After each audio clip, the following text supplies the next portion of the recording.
Okay, should be this one. See, That's so weird. Now it's like behind.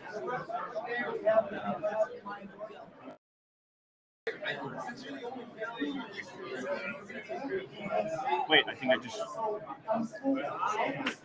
Are you sure you're live? Yeah. Oh no, I see you live right now.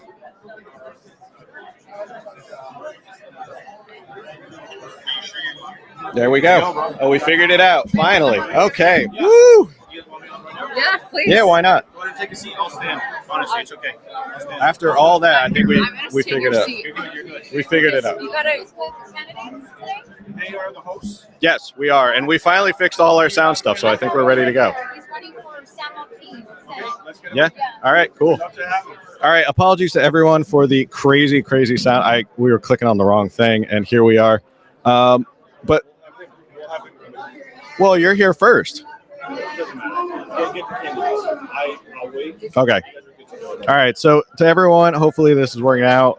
We double checked the audio and everything like that, so now everyone can be heard. Apologies again. This is the first time we were really doing this, so we are getting used to everything. We're getting used to. Come in and introduce yourself. Hi. Who are you? I am Jim Shoemaker. Jim Shoemaker. I'm running for the 5th Senate District in the state of California. Oh, geez. Now we got power issues. Whatever we do is put the mic right here. Yeah. Just leave it and just come in whenever you want. Yeah, there it is. All right, we're going to try that. That's a lot better. Try it again. We'll figure it out. Introduce yourself again, sir. Jim Shoemaker, and I'm running for the 5th Senate District of the state of California. Excellent. And for those who don't know, where is that? That is in San Joaquin County and part of Alameda County. It includes all of San Joaquin County. Okay, we're one of the only counties in the state of California that literally has its own state senator and congressman. But in the state senate, we go over to Alameda County and we cover Livermore, Pleasanton, and Dublin. So awesome, almost 1 million people. So what prompted you to run for this particular seat? Well, I've been involved politically as a volunteer and supporter of 200 to 300 candidates I've helped work over those years, and being frustrated at the fact nobody wants to step up and start running to help the state change the circumstances that we're in. And it just, you know what? This is a time we can flip the state and bring it back to some sort of normalcy, I'm going to call it, from the craziness that we're in. Okay. So what's your district look like politically? Our district's almost even. Almost even. Okay. Almost even. I will win this seat. I will flip this seat. I'm the only Republican. There's 4 Democrats running. And right now, Democrats are so upset with their own party for what they're trying to do for our children and the changing of our children in the schools that they don't want to support the Democrats in their own areas now, in my district area.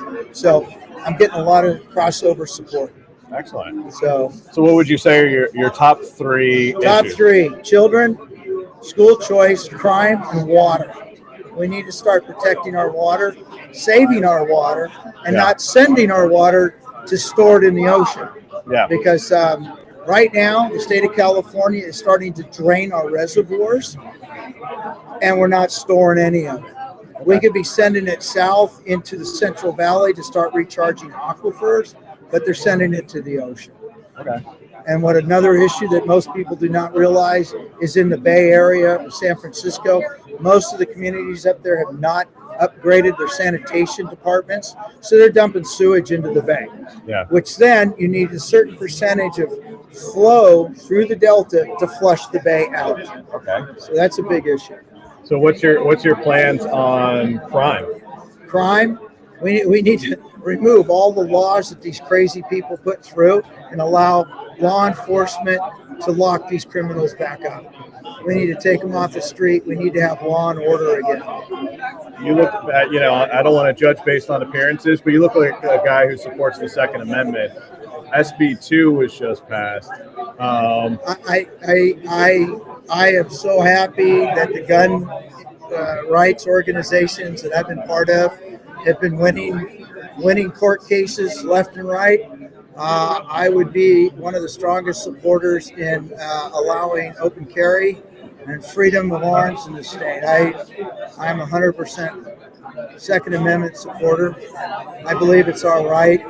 I believe that under the circumstances that we're dealing with right now, with the crime wave, and the fact that a woman can't even, she could be in her car and get carjacked or any numerous things, we need the right to be able to protect ourselves. Yeah, I agree with you as someone who's a carrying concealed holder myself. All right, so where can people find more about you and more information? You can find Shoemaker 4, and that's the number 4, Congress.com. Shoemaker for Senate. I had to correct myself. Shoemaker for Senate.com, and you can find us on Twitter, and you can find us at our email address, which is shoemakerforsenate@gmail.com. So I got to think of all these things. It's a challenge, but we're working all the time. We're hustling, and we're doing almost 1,000 miles a week in our district. So wow. Okay. We're working it. Excellent. And we're going to flip it. Good. Yeah, we need more flipping in legislature. That's for sure. And we need more constitutional candidates. Yeah. So Not I'm a constitutional candidate. Excellent. Well, sir, thank you for hopping on. Best of luck to you in your race. All right. Thank you, guys. Pleasure. Thank you for this. Yeah, thank you so Thank much. Have a great day. Thank you too. Thank you. All right. We can plug down. Now that we can take a deep breath. I'm waving to somebody. I'm not just like doing a. Yeah, that's what we're trying to get.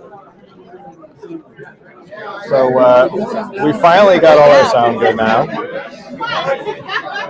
We're gonna have the man, the myth, the legend. At least one of them. We have a few. The funny thing is, Camille has been.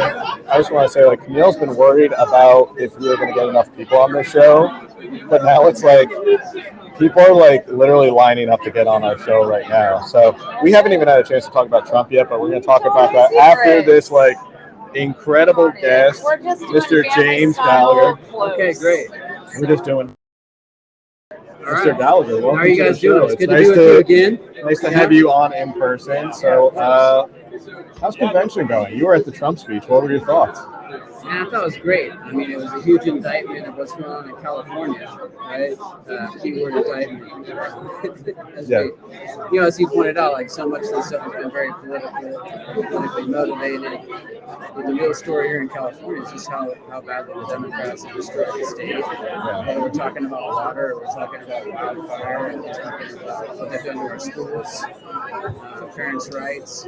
So I thought he did a really good job of using humor a lot of the time to make some serious points about how badly California is going. And look, we're here to talk about what we need to do to actually solve it. It's almost refreshing to have someone who's so kind of in tune with what's going on with California, because I feel like a lot of candidates at the national level are basically California's gone, forget it. No need to even think about it. It's just a crazy state. But at least when President Trump came in today and talked about it, he was in tune with you guys have water issues, you guys have crime issues, you guys have poverty issues and homelessness issues and southern border issues. He's tapped into all of it. And he did his homework. He definitely did his homework, that's for sure. Yeah. I liked his joke about how he couldn't get any water out of that one LA home that he was renting out or something. It was a little trip. $35 million home, no water, no shower. It's a really funny one. Yeah, he couldn't shampoo his hair. Yeah, that was pretty good. That was really rough. So you guys just finished up your legislative session, right? Yes. All right, give us your rundown thoughts on good, bad, indifferent. Big highlight, SB 14, pushing that through. Shanna Grove did an amazing job being a champion. It's just common sense policy, these child predators, the trafficking of kids. There should always be serious consequences for them. But it also exposed how crazy the Democrats have gotten in the legislature when they killed that bill. Public Safety Committee, as we've seen time and time again, they do. And they finally got the exposure. So that's what we need. Got it through. Good news. We got it passed. Signed by the governor. So that was a highlight. And then certainly we saw a lot of really bad policy. Get passed through both houses, and we certainly did everything we could to try and stop it. But, you know, like being able to go on strike and still get unemployment benefits, right?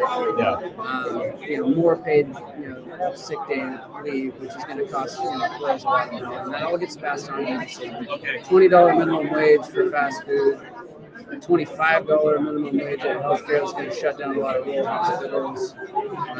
You know, it's just really bad policy. It's just it's not looking to the long term of what needs to be done here in California. And like nothing that got passed actually decreases your costs. Everything just increases your costs. Yeah. 253, where they're going to get to report your carbon emissions all the way through the supply chain. So we're talking about less than 1% of the world's emissions we're just going to report on. Yeah. But meanwhile, like it's going to jack everybody's costs up because that's all that goes all the way down, you know, the chain to the consumer. Yeah.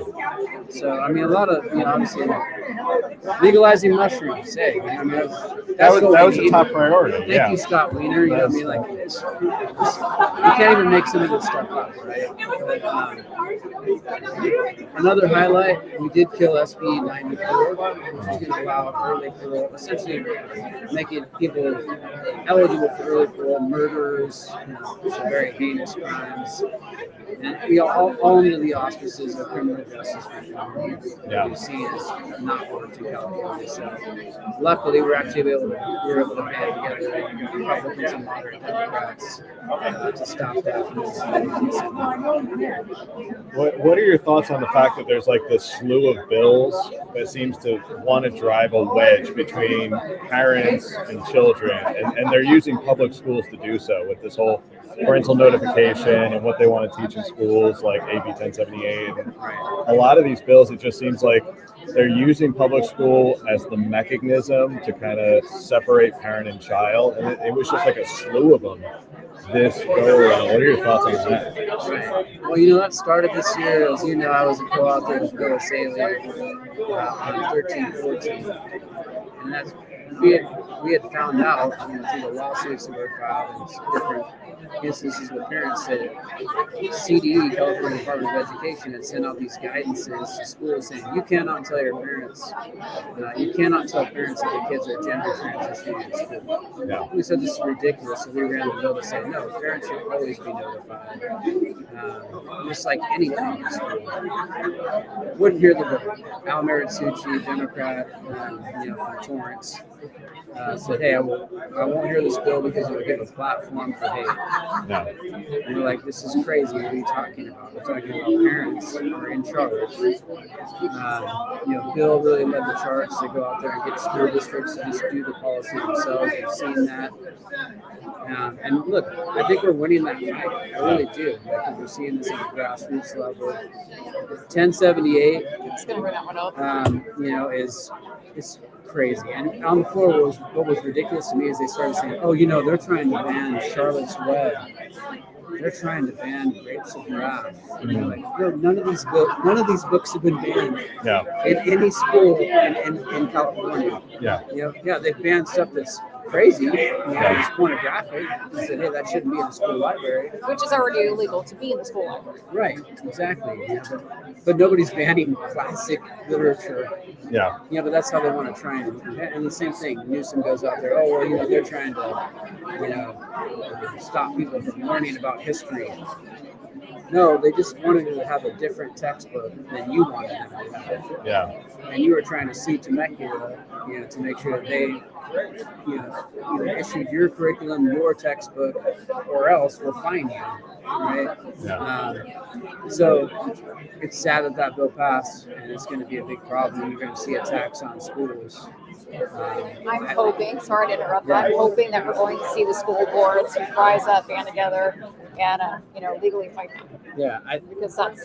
I think it's what they have to do. And you're right. And I think there's strength in numbers. And if everybody says, hey, we're going to do what we're going to do, and if you guys come after it, you can't come after all of us, right?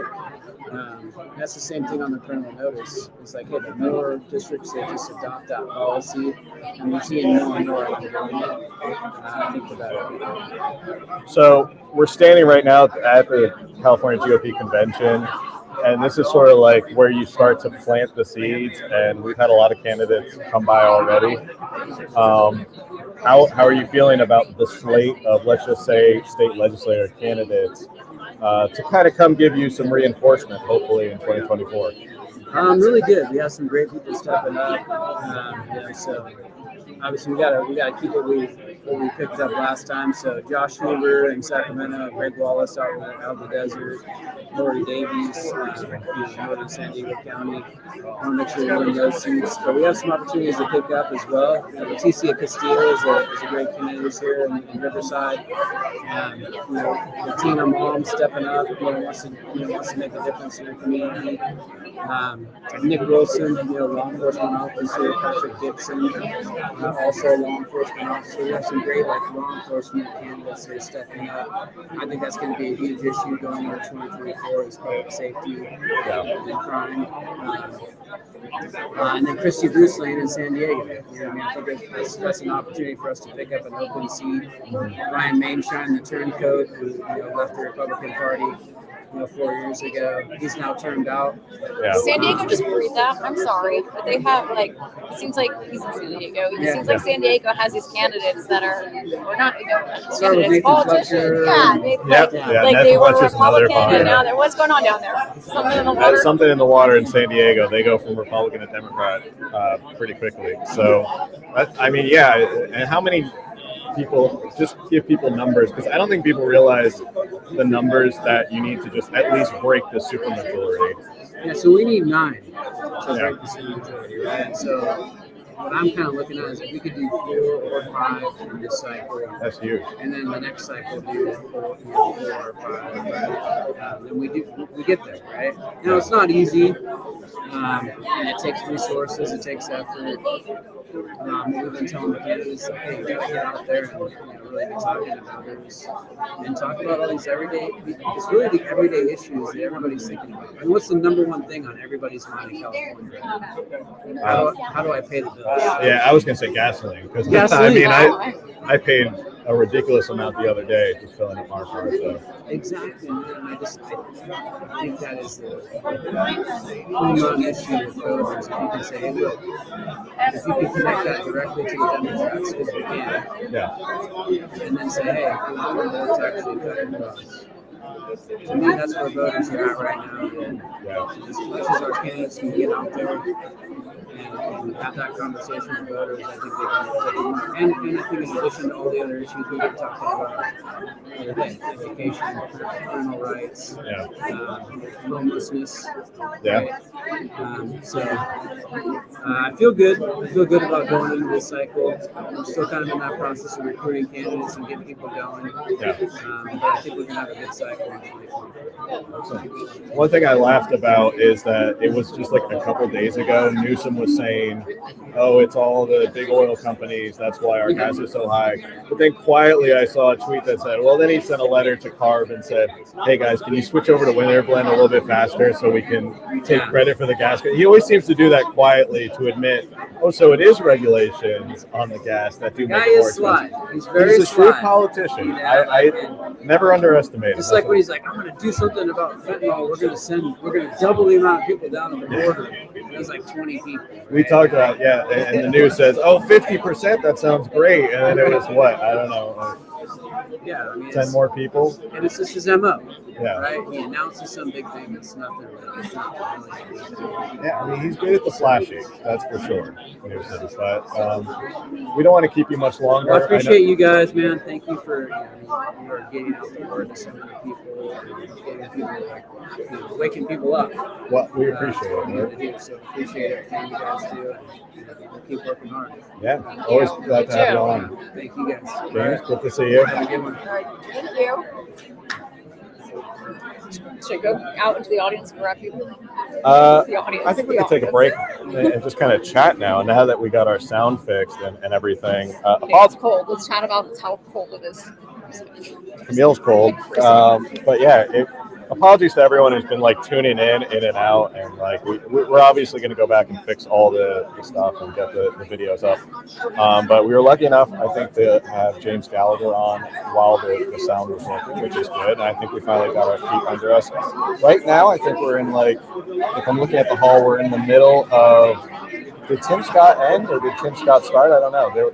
I don't know what happened. Tim Scott was supposed to start at 3 o'clock. Trump did not end until after 3 o'clock. So I'm not registered to go to Tim Scott, so I'm not sure it's happening. Yeah, that was one we nothing against Tim Scott. I'm sure he's a fantastic speaker. We chose not to go to him. But speaking of we want to be here with you guys.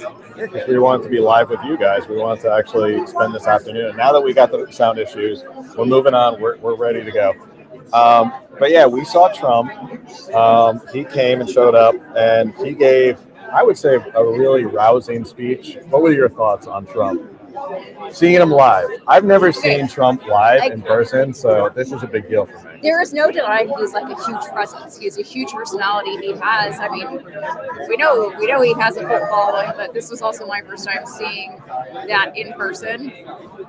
Yeah. And it is contagious. Like, how can you not stand there and smile? And, and he obviously says some great things and makes great points, like we just talked about. Yeah. With California, he really knew what specific issues California were. And, I mean, that room was packed. And that was an expensive ticket. Yeah, and we were kind of... I mean, we were pressed, but a lot of people paid a lot of money to be in there. Yeah, and it definitely had no problem being sold out. So, how's it going, guys? Sure. Who we got? Max? Come here. Okay. Come here. This is the best part about doing this live stream is we're just kind of, people are just walking in. All right. I'm live. You're live. Fantastic. Hi there, Max Ucropina. Phil, pleasure. Introduce yourself. What are you running for? My name is Max Ucropina. I'm running for the 47th District in Orange County for Congress. Okay. And, glad to be here at the convention. Okay. So wait, you're 47th, you said? Yes, ma'am. So you are running against Scott Law. I am. Who has been endorsed by the GOP. Yes. So and I'm not saying that in a nefarious way. No. Sure he was endorsed before I got in the race. Okay. Yeah. So he got endorsed. Can I ask? Like, I don't want to make you uncomfortable. Can I ask why you decided Scott Law was obviously not the best? Yeah. So I want us to start winning again. Right. I love where I live. I love Orange County. I think it's the greatest place on the planet. And unfortunately, he hasn't won after running a couple times. He's a great guy. I love Scott. But we need to take back the seat. These are winnable seats. So this is Katie Porter, but Katie Porter's running. She's currently running for Senate. Okay. We'll see if that changes now that Senator Feinstein passed this morning. So it's going to be a good race. It's an open race. Myself, Scott, and 2 other Democrats. So we're taking the heat, and we need some energy and some bold leadership to take back these seats. We need to change up how we talk and communicate with the voter. So tell me more about what cities your district covers. Yeah, good question. And then about yourself. So the cities that we have is Huntington Beach, Seal Beach, Newport Beach, Laguna Beach, Costa Mesa, and Irvine. So born and raised here in the district. I've been in business for most of the last 15 years and been building businesses mostly in fintech, helping people save, get out of debt, invest. But it wasn't until we continued to lose last November that really ticked me off. The direction the country is going is not a very good one. And I wasn't planning on running, but I got motivated enough to make change. I'm 35 years old, and the future does not look very good. But these are fixable problems that we're dealing with. Right. I mean, that was our seat. Orange County was historically. And so a lot of people say, oh, demographic shift. Orange County is now purple. It's even blue. And I refuse to believe that. I live in Irvine. Okay. And our city council, even though it's supposed to be nonpartisan, they're all Republican. Right. And so, I can speak to the district. It's about a third Republican, third independent, and third Democratic. But, there's a lot of independent people that may not want to wear the Republican pin, but they live in Orange County for a good reason. You know, it's a safe place to live. It's a great place to have a job, start a business. For now, the schools are pretty good, right? Where it's not Los Angeles. It's this little bastion of hope inside California. And so if you can talk to them like regular people about how bad policies are affecting them at the state and federal level and the local level, right? Then they understand. They understand that good government has worked in the past and it's going to continue to work right now and in the future. But we have to change our messaging. We don't need to change what we believe in. We just have to change how we talk. I think it's super important if we want to start winning and turn Orange County red, even California, right? I am not a defeatist. I am very optimistic of our future. I'm good. Yeah. I mean, we agree all the time. We talk about communication, how Republicans talk in California has to be different than like how a Republican in Texas talks. Yeah. Because it is different. And that's just the bottom line. You got to kind of talk to what is ailing people, what's hurting people. And, some people get lost in like the national politics and they get lost in that. But I think when you break it down, you got to talk about kitchen table politics and what's hurting people. I think the California Republicans are doing a better job. We just had James Gallagher on. I think he's doing a great job with Josh Hoover, Vince Fong, Bill Asaley. They're doing a great job. The state legislator figuring out like how to talk about kitchen table politics. So is that sort of part of your message is like, I just want to do the best so that you can go home, you can pay your bills, you can afford your house, you can fill up your gas tank, like all that stuff? Absolutely, right? I mean, I live in coastal Orange County. The cities I mentioned are, somewhat affluent communities. Mm-hmm. But when you talk to the average voter right now, they still are figuring out, a gallon of gas is reaching $7. I have guys and gals telling me, I didn't fill up a gas tank all the way. I've never done that in my life. But between going to the gas station, filling up, figuring out how much grocery is going to be, it's scary, right? Interest rates are rising. They can't move their homes. They're stuck where they are.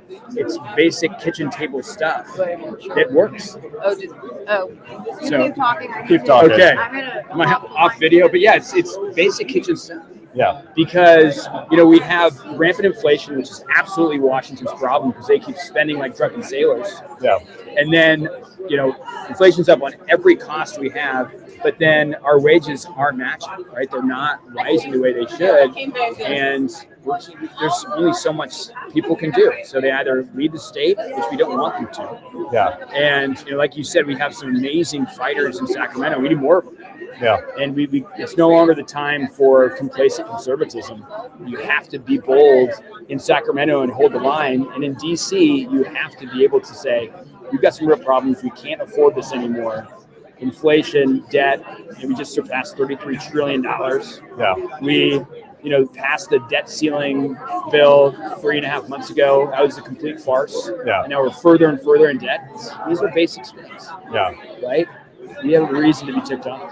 Absolutely. Yeah. Max? Yeah. Thanks for stopping by. Where can people learn more about you and get support? Yeah, go to Max for OC. Where am I looking at the camera? Right there. Oh, right there. Go to maxforoc.com. Max Ucropina, 47th District. We have a fundraising deadline in 24 hours. We need your help. We're a purely grassroots campaign, but we're kicking butt. We've got hundreds of volunteers. We had an event last night in Newport Beach. 250 people showed up at our event, 5.5 months before the primary. So we're getting the right momentum in. Excellent. It's pretty awesome. Best of luck to you, Max. Thank you. See you soon. Yeah. Thank you. I brought in a fun surprise. I see that. Actually, Tamika brought in a fun surprise. You come in all. Where do you want me to say? Just scooch in. Oh, Mr. Governor. I'm sorry. It's a force of habit. How are you? I'm good. How are you doing? Great to have you on. When did you get in? We got here just like an hour and a half ago. So. Okay. Well, our flight got delayed out of Sacramento, so we would have been here a little bit earlier. But okay, so you didn't get to see the Trump speech. No, I caught it in the pieces of it in the room on the news here. So excellent. So how's it been? You're coming up on being termed out, right? yes, I have one more year in the Senate, and so I will have. My wife is running for my Senate seat, which is exciting. So. Hopefully she'll be successful. I'm assuming she will. And I'm not going to get out of politics. I don't know exactly what I'm going to do, but I'm going to. My goal has always been to pass our business on to our children, and it's hard to live in California, and so I'll continue to be passionate about those issues. I mean, when you were on last time, we talked about some ideas for you for after this, but we'll let you decide on that yourself. So what's your goals in your last year in the state Senate? What are you really focused on? Well, I'm really focused on just getting more Republicans. We have to get a balance in Sacramento. We saw so many just crazy bills, as we always see, but just $30 billion deficit, and we see businesses leaving California. We see our schools. We see crime.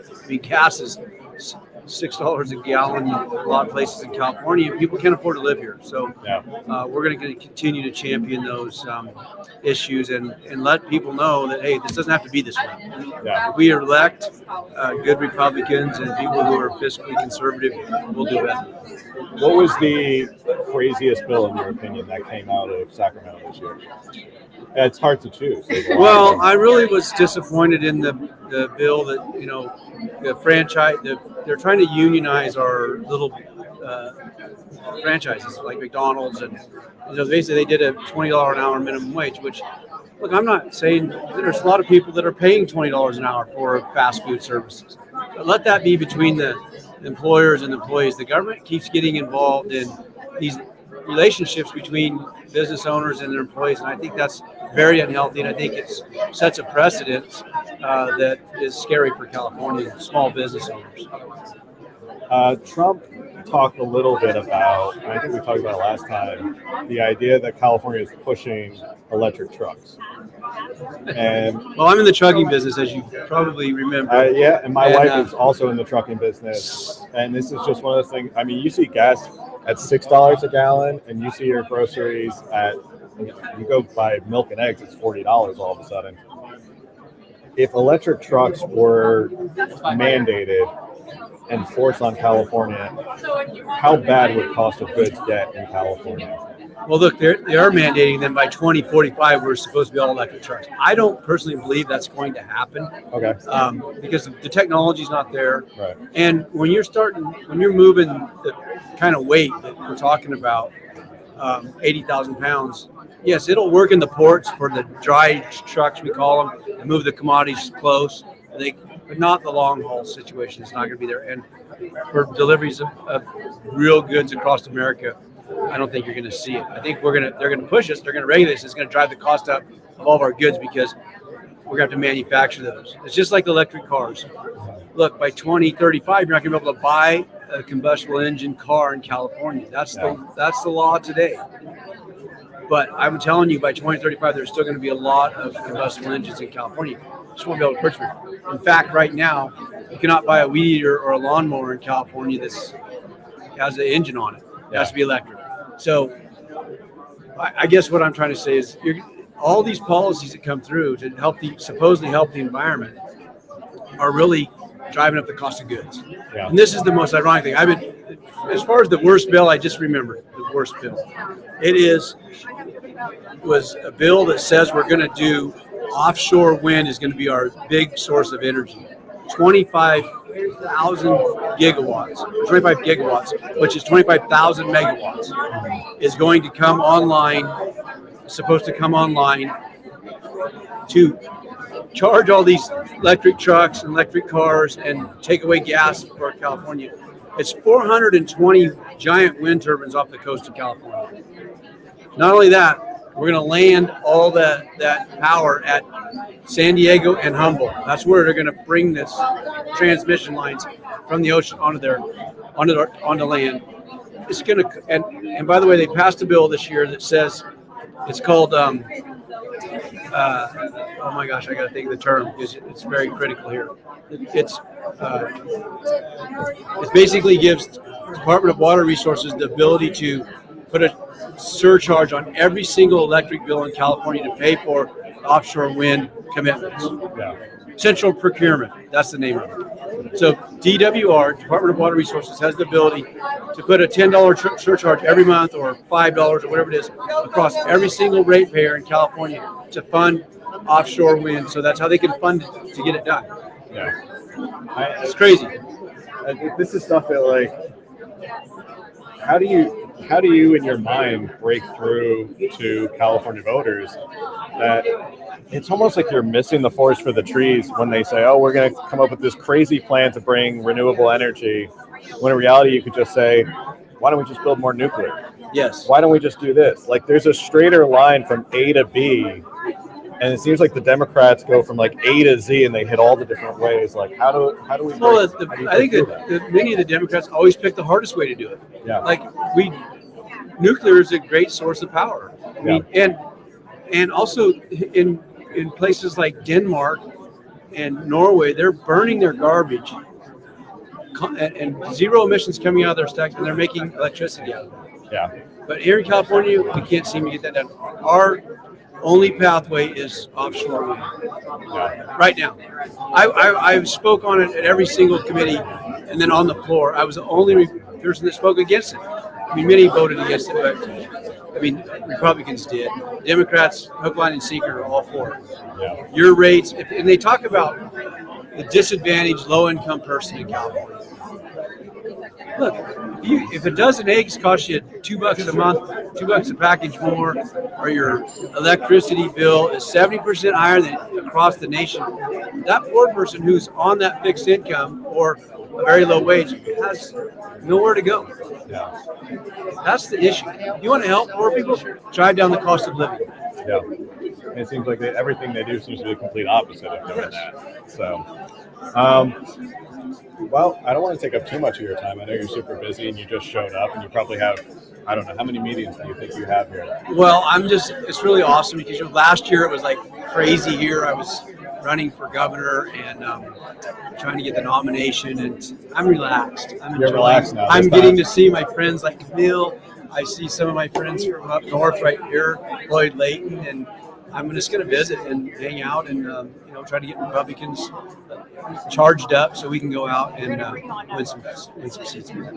We asked James Gallagher, he was on a couple minutes before, what's your confidence level on how many seats we're flipping? Well, I hate to put a number on it, but I know there are some areas where we're going to get some growth. I believe that we'll pick up Suzette Valadares, who's running in the Scott Wilkes seat. I think she'll win that seat. We'll get the ST4 seat that we lost back next cycle. That's not until 2 more years in the Senate. But we're trying to make sure we hold our own. We want to make sure Joe Bogue comes back. Janet Wynn's running for supervisor. That's going to put us in maybe a special election situation. So I'm helping Jones. I'm helping Gallagher. That's their job, is to figure out which seats, but I want to make sure that I'm financially helping. Really, the number one way you can help Republicans is donate and then get out the vote. Yeah. Those are the two things that need to happen. And donate directly to candidates usually. Yes. Yeah, I do. That's what I do. I donate directly to the candidate. Excellent. Awesome. Good to see you. Senator Dolly, thank you for coming in. Camille? Always good to see you. Yep. All right. Catch Mrs. Dolly when she's Yeah, we'll grab her the next time she comes by. You move into the frame a little more. Could making your way over into the next booth, and then we're gonna bring in Anthony Cabasa. He's here, and then I'm gonna. We haven't taken any photos. I wish the camera's set up right now, but it's like I wish I could flip it around to see the people, because I didn't think Well, I could. Do you want me to No. We have it set up pretty well right now. Hang around if you can. Hey, will you take a selfie of us? I mean, yeah, we're live, but Camille on live is asking if I can take a selfie for all of us. No shame. Okay. I might get fired.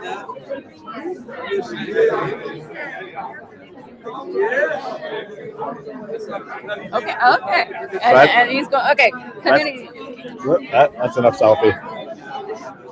Selfies everywhere. All right. That's the beauty of a live stream here. Might have got one. There's a lot of activity out here, and I think we're kind of in between that, Tim Scott. Anthony, what's up, man? What are you doing? What are you working on here? I know you were interviewing some people outside. Dude, First off, let's talk about, you were outside. You saw those Trump supporters. Yeah, I snuck in. I'm not supposed to be. I'm technically banned. Okay. I'm kidding. Oh yeah. If you hold a camera and you look important enough, people will just pretend like 100%. Oh no, the best thing is walking with a ladder. Have you ever seen that? Yeah. Walk around with a ladder with like a little yellow vest. Yeah. Nobody asks questions. Yeah. 100%. But yeah, man. So we've been out here. We've been all been here since around 6 a.m. dropping off all our equipment. And around 9 a.m. we headed outside. Yeah. And we started doing a lot of interviews. There was a lot of Trump supporters out there. We have a little bit of fake news. We have some reporters that showed up after Trump left. Yeah. And because during his speech, he said that there was thousands of supporters outside, which there was. But then they all left because they knew that he was going to an ice cream shop afterwards. Which, by the way, like those videos are not going viral because there's like everyone was at the ice cream shop. So when he said there was thousands of supporters outside, they were, but they all left because they needed to go set up for the ice cream shop to receive them there. And so there was like a journalist that went outside and said, "There's nobody here." Well, yes, first of all, because you took the pictures after he even left. So yeah, it was. We're exposing the fake news, ladies and gentlemen. This is why podcasts like California Underground or Inform with Anthony are important, right? Because another excellent California podcast. Absolutely. Because if you're not tuning into the independent media, man, like the reality is you're not going to be that well informed. You're going to be misinformed. And people are just going to lie. So. Yeah. What did you bring with you? I have a souvenir. So I'm sure, in case you guys did not, but if you watched the second GOP debate, Chris Christie delivered a punchline. I'm sure that staffer has now been fired. Okay, but real quick, yes. how many times do you think he practiced that punchline? Oh, at least ready. 10 times before he went on. He was definitely That's ready. not counting the times like before. He probably, when he first got that punchline, which was maybe weeks ago, Yeah. and who knows, maybe even before that, right? Maybe he didn't even think he was going to make it to the second debate. Who knows? But he at least practiced it, and he's like, should I say it? And then he finally went out and said it. It's just, He was like using a hairbrush in the mirror in the bathroom. yeah. I think he practiced like, should I? No, that's too tacky. And it's just the worst of everybody. Yeah, but doesn't it feel like a lot of these presidential candidates? I turned it off after 45 minutes because I was like, I can't stand the like yelling over each other and That was like very terrible. the cringy like practice lines. And you know, not to gush over Trump, but like you see that, and then you sit in on Trump's speech today. Right. They're like light years apart in what kind of candidates they are, and you can see why like people connect with Trump because he's this off the cuff guy who's just like he's riffing, he's going off script, he's talking to people, he's calling out people in the audience. And you look at the presidential debate, and they're like, "I'm going to call you Donald Duck," and it's like you didn't come up with that right away. You definitely practice that. I mean, it's funny that it already came out, the Donald Duck. Yeah. So this is Make Bath Time Great Again. And then it's the Donald Take Quack America. So this was gifted to me. It was my birthday yesterday. Shout out to my birthday yesterday. Happy birthday. I missed yesterday when it was already my Are you a birthday. Libra? Yeah. I am a Libra, Oh, yeah. you're a Libra just like me. Oh, nice. Are My we- birthday's on Wednesday. Are we That's for why real we're with the this? Yeah, You can, Well, no. hey, happy birthday to you. we're talking astrology. No, you are yeah. not. I'm going to have a word with Yeah. you guys after. I am Dinner awesome. tonight is going to be I used to think spicy. I was a Libra, but before that I was an asparagus you with cannot- Gatorade Rising. Wait, hold on. You are not seriously into this. I'm making fun of it. I'm saying I used to think that I was an asparagus and I was in Oh, Gatorade okay, Rising. okay. But I know they say something like retrograde, I'll have right, words or with you whatever. later. Yeah, that's fine. That's absolutely Yeah, fine. I do not believe in astrology. I actually make fun of people that delve in black magic, also known as astrology, and also like the stones. You know, like they're like, hey, like I have a stone that's gonna heal my stuff or whatever. You know. But no, it's been a good event, I think, so far. I'll be very honest. I think it's kind of over. I don't know if he's going to be left tomorrow, but Yeah, I mean, DeSantis is coming tonight, but right.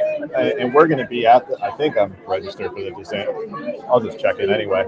But I feel like the energy is going to be way different for DeSantis than it is for Trump. I'm curious to see if they're going to use the same room or if they're going to move it to a smaller room. Yeah. And then what the crowd's going to look like there.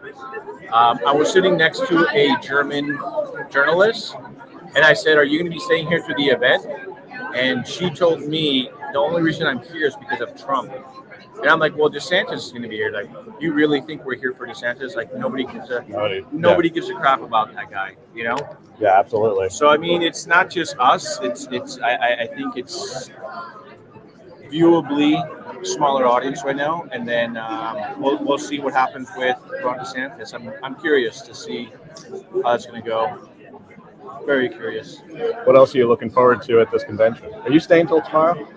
I more than likely will be here all day tomorrow. Okay. I might not be here Sunday, which is the last day, right? I believe. Nah, yeah, nothing happens on Sunday anyway. Right. Yeah. Sleeping in happens. Delegates are voting. Saturday is the party night where everyone lets loose, and then Sunday is the recovery day, and everyone gets out of there. So very true. Yeah. Yeah. I mean, as far as are you going to be doing any lives while you're here? You know, I was thinking about it. Probably not. No, I don't think. I maybe should have got like a table for like podcasting, like live podcasting and stuff. I'll definitely probably do it next time for sure. Next time, here's an idea. Next time we should go in together, and that way we'll just split time.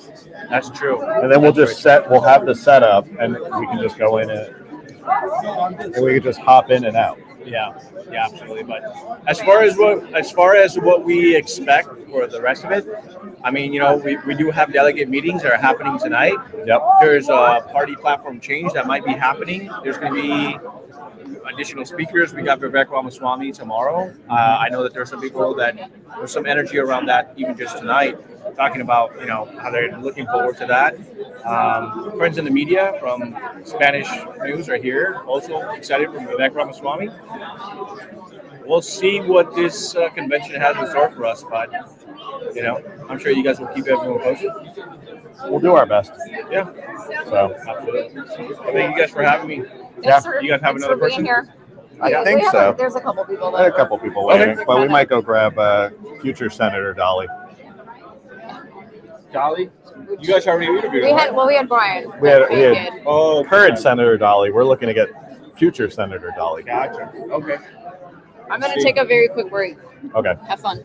Oh, so now I got to do this all by myself? Yep, fine. Okay.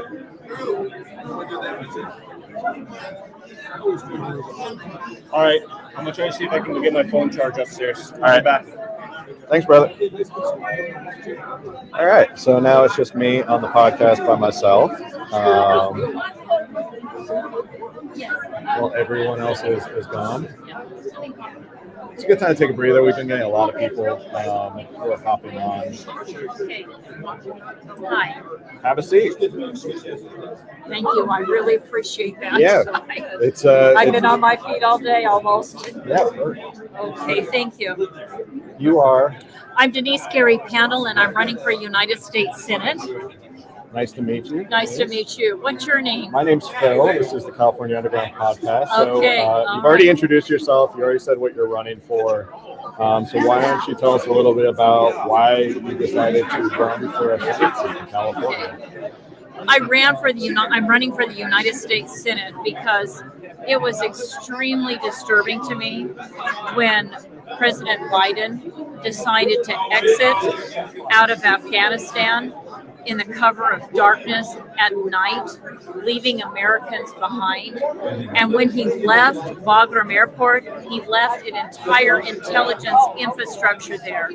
And I'm the only United States senatorial candidate that's had top secret clearances, knows what it means to our national security to lose the intelligence infrastructure in a country like Afghanistan, which is right there next to China.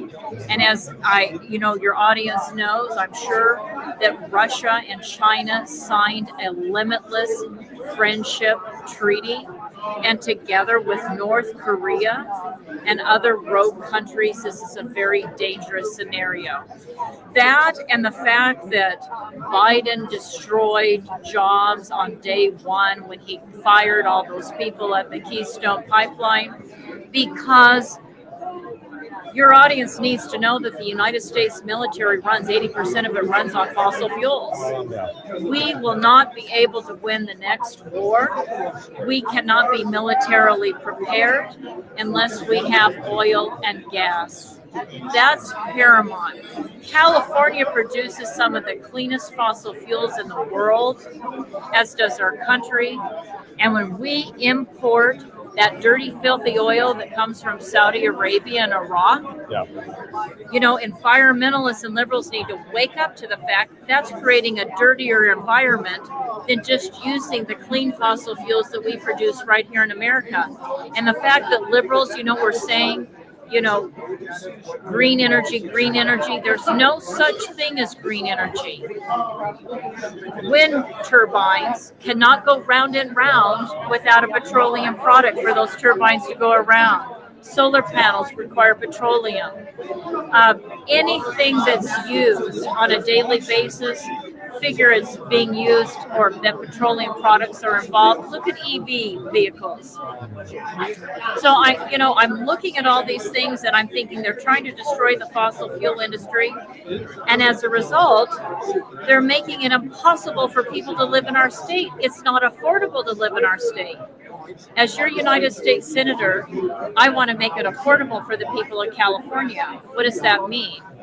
That means we need to get rid of NEPA, the National Environmental Policy Act, and we need to get rid of the EPA, and we've got to deregulate our economy so that water infrastructure can be built, so that the fossil fuel industry can be protected and expanded.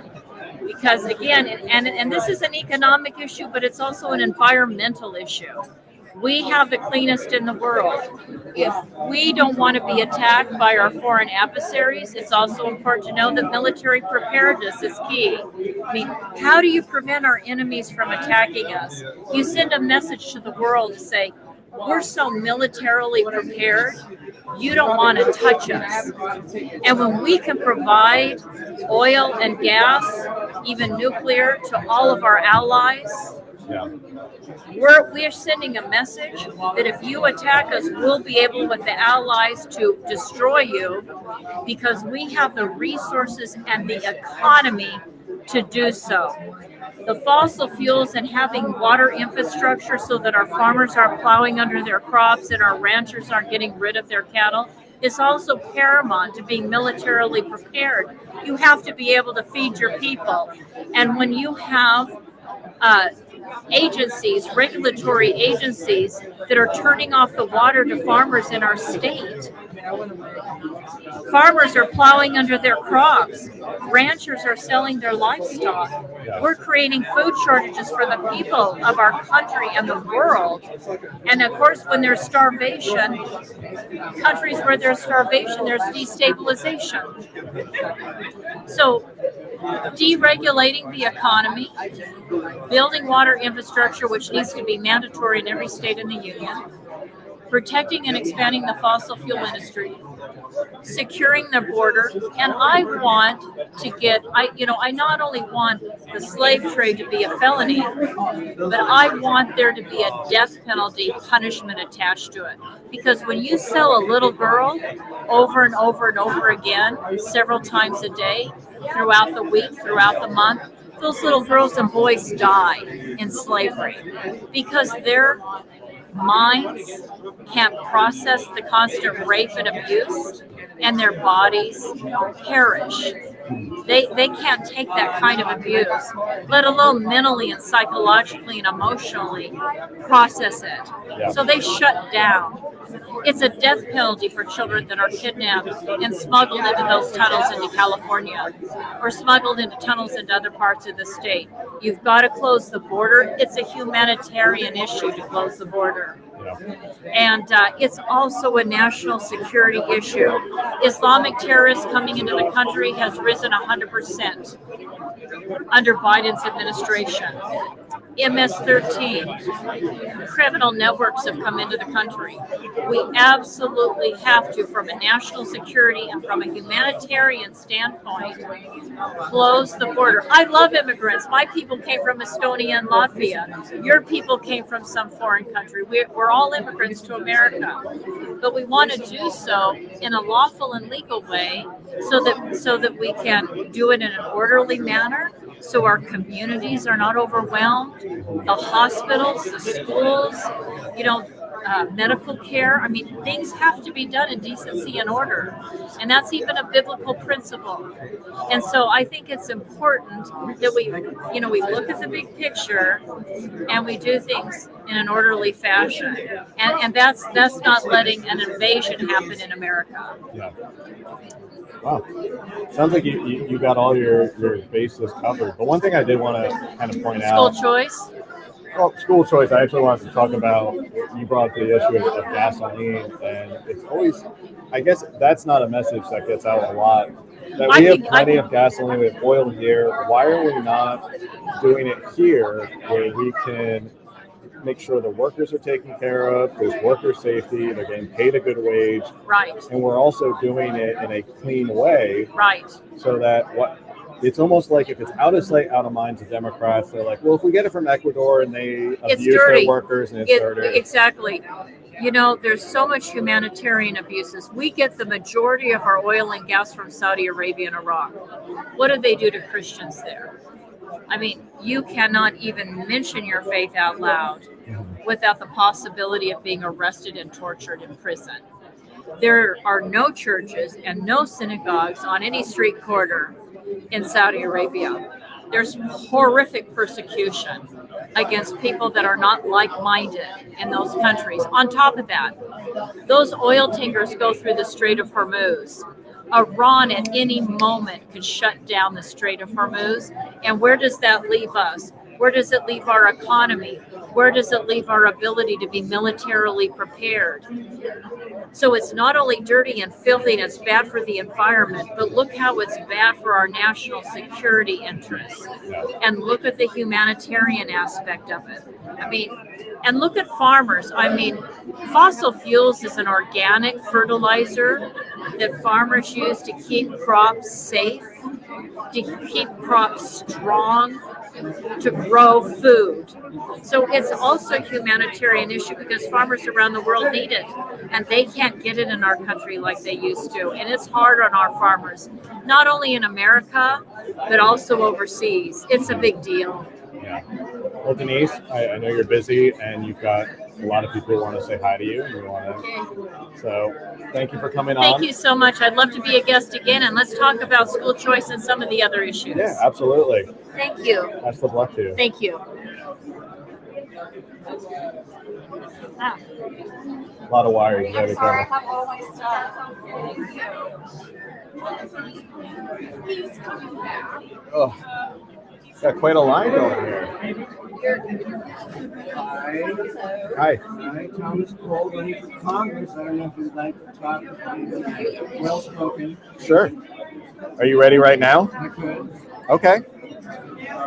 What stuff is this? Somebody, Tim, that guy Timmy that you know. Come on in.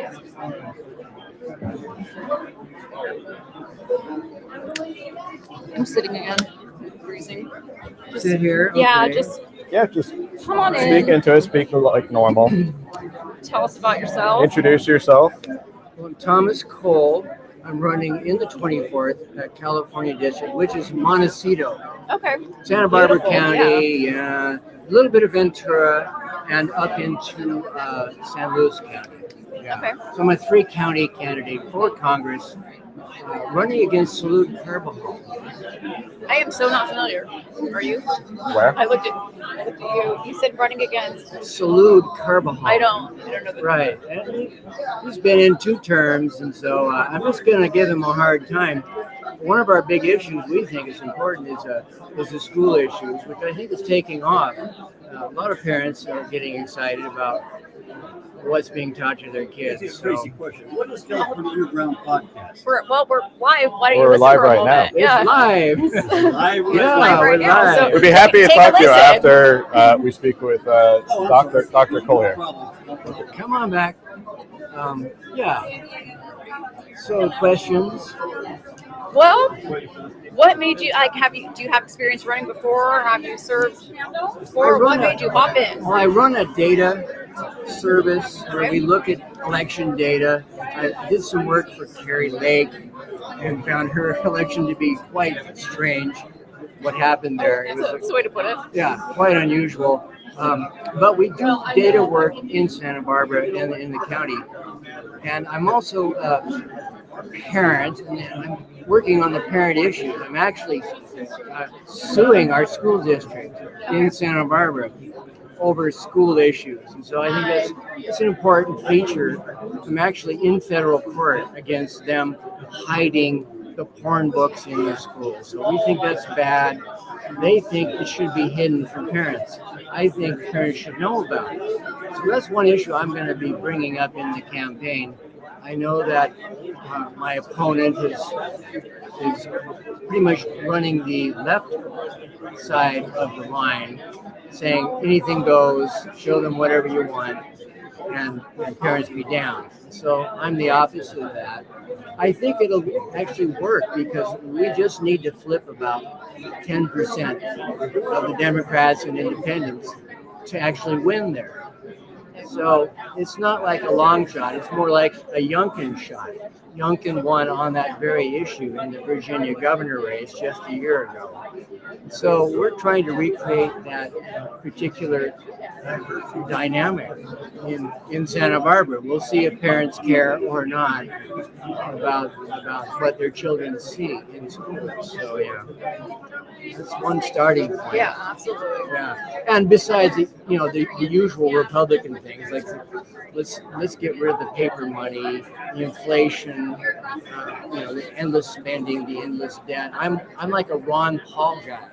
I mean, each American that's over 18 owes $250,000 in federal debt. Now, how is that something we can live with? I would say that's bad. Let's stop that. Let's stop the spending. So, in that sense, I'm a Ron Paul guy. I'm not too far from Victor Davis Hanson. I'm a history guy. I look at what's happened to nations, and debt is usually the end of a nation. And so we're certainly not needing any more debt in our nation, for instance. And the Democrats love debt, think it's great. We can just keep printing. I think most of us Republicans are thinking, well, maybe we shouldn't keep spending like that. And so I would be in that camp. Now, that may or may not get any votes, because how many people are actually concerned about that? Very few. But I think the parent issues are going to bring in a lot more votes for me than make the dollar better. But I'm still that way. I'm conservative. What else am I going to say? So those are a couple of big issues that I'm working on. Those are big issues, yeah. I think so, yeah. I'm also a parent, so I appreciate that. Thank you. I do homeschool, but I appreciate anyone going to fight what's happening in the schools. Right, and I have a federal lawsuit. Like did I tell you I had several interviews on? Yes, and we did it. Some associates of ours, we stood out on a sidewalk in front of a school and said, okay, parents, here are images from a book that's in your 12-year-old library for your 12-year-olds in the school. We're showing parents, here, have this, take a look, think about it. The principal, vice principal, and the school supervisor come out, get off the sidewalk. You can't talk to parents. We're calling the police. So, I'm trained as a lawyer. I said, aha, police action, public forum, sidewalk. So our free speech rights were violated. And so we took them, and they're in federal court right now on a civil rights lawsuit. $10 million. I don't mind asking for it. You've got to start somewhere, for violating our rights to speak to parents. Because how else am I going to reach parents? Hey, parents, I got to get their emails. If I can't stand on a sidewalk, then this is turning into China. Is kind of my position. So we'll see how the federal court sees it in Los Angeles. It's not a small deal. It's not a small city court. It's federal court. And so First Amendment is how we got into the court, because you have to have a federal case in controversy. So I didn't argue whether it's porn or not. I said, you know what? You can't stop me from speaking about it. So that's one of my positions that started that 8 months ago, and I started campaigning for Congress just about 3 months ago. So they're kind of blending together, but I'm a fighter. I intend to fight for parents' rights, because sure, Republicans may vote for me, but will independents and Democrats? Maybe when they hear about what's in the schools. And, look at the schools are using police powers to prevent them from hearing about it. So I think it's working together. We'll see what happens, in the future, of course. Who's your opponent? His name is Salud Carbajal. Okay. And, he's a guy, came from Mexico with his parents and then joined the National Guard and got a citizenship and then went to government college and then worked for supervisors in our county in Santa Barbara. He's always been a politician for his whole life. He's never signed the front of a check. Yeah. He's always been government. So he's a pro-government guy. And he usually gets 60% in our county, and the Republicans get about 40%. So, yeah. So you got some work to do. I got to flip 10% of them. Okay.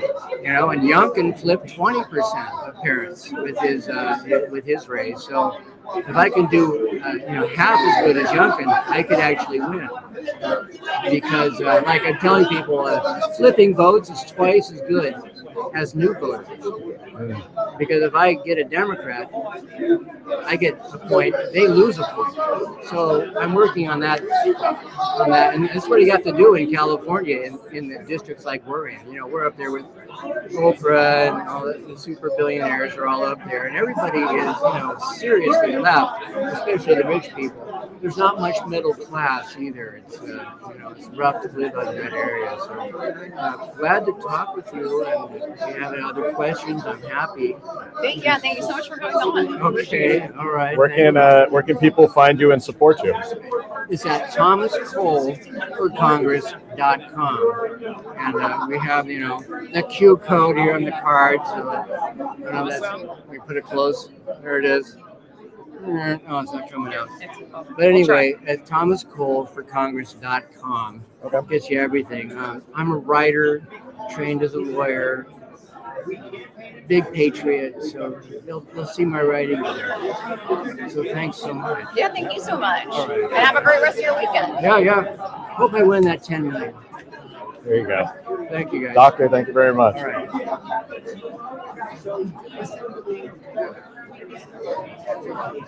You're like leaving. You're gonna jump over and forward. Will I be able to find this somewhere? Or? It'll be up on YouTube. We have a QR code too, but right here. No, grab sorry, that business card.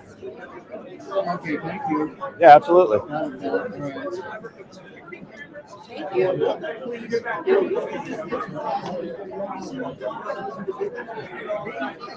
The one thing about convention is that people love to leave their literature on other people's tables when nobody asked for it. All right. That's why I just keep hearing. A little lull in the action now, which is fine. Because, that was a little slew of candidates, which is good. Round, but she was on the James Galloway convention. Are we still live? We are absolutely still live, yeah. Camille's about ready to sprawl out and be like, I'm so tired. It's been a hectic day. I mentioned I'm tired. Yeah, Camille you were worried that we weren't going to have enough people show up. Stop it. There was a line queued up as soon as we went live. It's almost like, they say we just moved it down because it's up. It was just as soon as we saw people who were sitting here, all of a sudden there were more people who showed up. But yeah, so we're sitting here, this is California Underground Live at the California GOP Convention 2023. First time ever doing this. We apologize. We had some sound issues, which I think we've fixed now. But it's ever since then we've been lucky enough to have Senator James Gallagher was on, Senator Brian Daly stopped by, we had some other candidates who were stopping by. And yeah, it was as soon as people saw, as soon as someone sat in the seat and they were in front of a microphone, that must be a candidate thing. They were all their little bells. Yeah, they were oh my gosh, someone's sitting in front of a microphone. How do I get in front of that microphone? So it's been pretty good so far. I don't know. You keep asking for Tim Scott events going on right now. I have no idea if Tim Scott. I have no idea if that happened or not. No idea. I mean, it must have happened. It's just a question of like whether or not how many people went to it. I don't know. It was definitely not as sold out as the Trump event, which was definitely the big story of today. The other big story that we haven't even brought up yet is the passing of Dianne Feinstein, which puts Newsom in a little bit of a bind as what he's going to do, because I don't think he wanted to put a caretaker in place. So now what does Newsom do? You know, recently he has said, because we obviously didn't expect this to happen, well, I guess we kind of did, but he had said it wouldn't be fair. A lot of these candidates have been campaigning for so long, it wouldn't be fair for him to put somebody in. Yeah. But that was before she died. Right. So now that changes things. And of course, we know previously he had said if he were to put someone in, it would be a black woman. Right. So. And Barbara Lee, who is a black woman running for the Senate seat, is upset about that. Because she's like, well, wait a second, we're all campaigning, we're putting money into this, we're putting our hard work into it. Now, I believe her quote was, and I'm quoting Barbara Lee, just for the record, putting that out there. She said she didn't want him to put in a token candidate, which I was like, okay, interesting choice of words. But yeah, now he's got till what, December? So I think I heard someone say like December 8th. That's what I heard. Yeah. I don't know if that's accurate. So he's got to make a decision before December 8th. He's got to appoint somebody.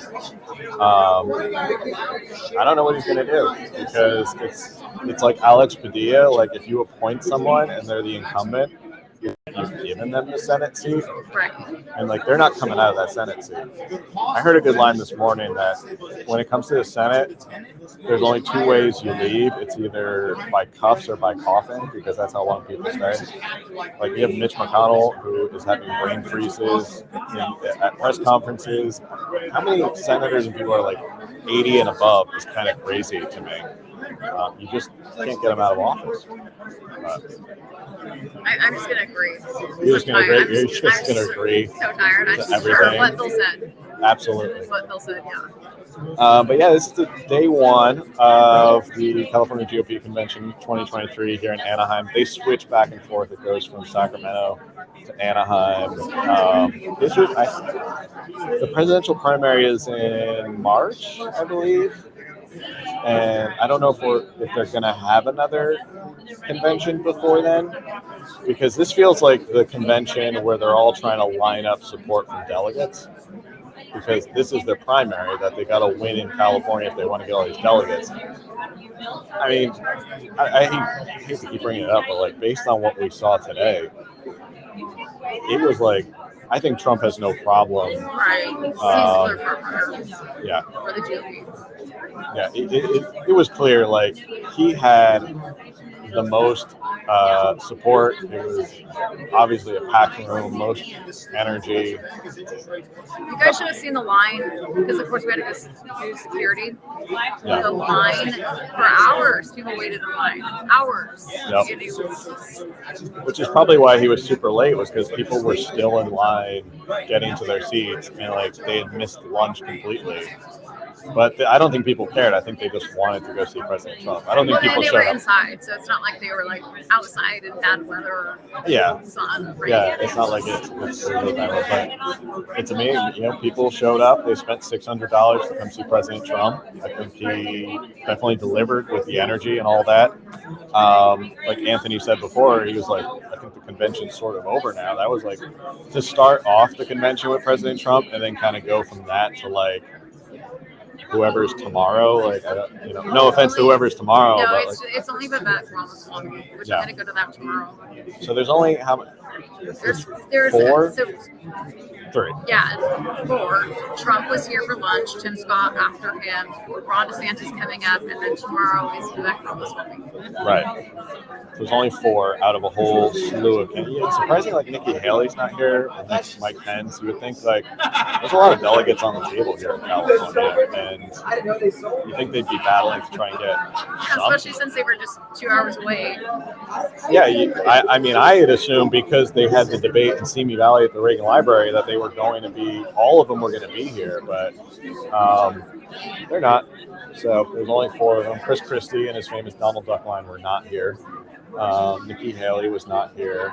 Mike Pence, talking about sleeping with a teacher for 36 years, is not here.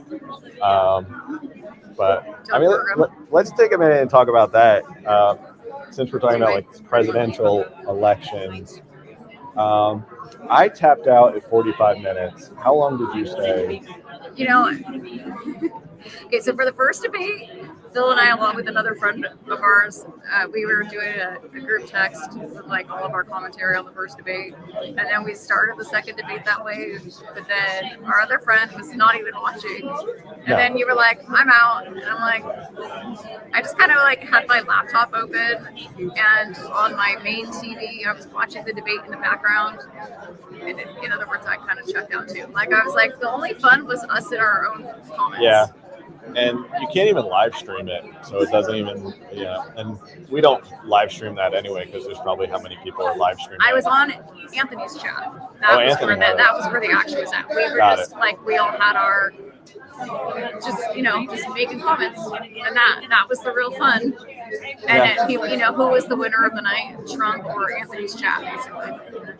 Yeah, I mean, Trump, obviously, I think Trump definitely tuned out after 45 minutes. I couldn't take them yelling over each other and the pettiness and like the scripted lines. It was very cringe. It was a cringe fest. The curtains. Tim Scott went after Nikki Haley about curtains. That was like something it's a weird line. Like he probably felt like he really had her. It just seems like all the attacks are so lame. They're like, oh, you spent this much on curtains. And it's like, okay, but are we going to talk about the real issues? Did you notice Tim Scott started speaking fast on this debate, though? He was speaking so fast that when he first started, it was hard for me to figure out what he was saying. Yeah. He was almost too rushed. Like, he needs to work on getting the right rhythm because it just felt like someone definitely told him, like, oh, hey, you need to speak faster. And he was like, okay, well, here's what I plan on doing. And here's what I'm going to do with the border. And it's like, okay, now you got to slow down. Now you're going too fast. They buried Ramaswamy. I don't think they wanted him to say anything. But other than that, I think they were all kind of losers in a way because it just made them all look bad and then talking over each other. And Trump came out on top again. So it'll be interesting. I think right now it's kind of like the VP sweepstakes of who's actually going to show up. So, but right now, what time are we at right now? This day has been hectic. Camille, you've been up since like forever. It's 6:30. It's 6:30. We got a little bit more time before the Ron DeSantis thing starts. So I don't know if there's any other candidates that we can grab. We were trying to get. Probably kind of getting ready for DeSantis. We were trying to get the future Senator Dolly on, but she's gone now. So we had a lot of candidates on. We had a lot of people stopping by.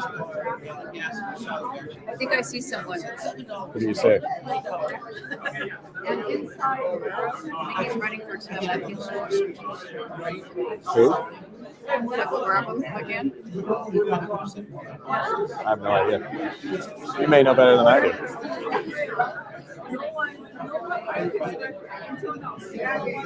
Anyway, so while Camille goes to find who's running, who that person is. One thing, and a lot of the candidates, we try and push them a lot to figure out what their message is. And I think that's really important right now in California Republicans. There's such an opportunity to kind of talk to Californians, in a sense, about kitchen table politics. And right now, they're just, I think they're doing a good job. People like James Gallagher, Josh Hoover, all of them are doing a great job. Let me just check one second. I thought I had. Let's see. I thought I had some.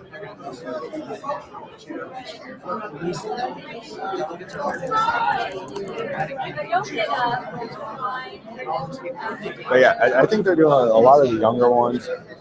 Kate Sanchez, Josh Hoover, James Gallagher, Bill Sally is doing a great job of talking about digital politics. Thank you.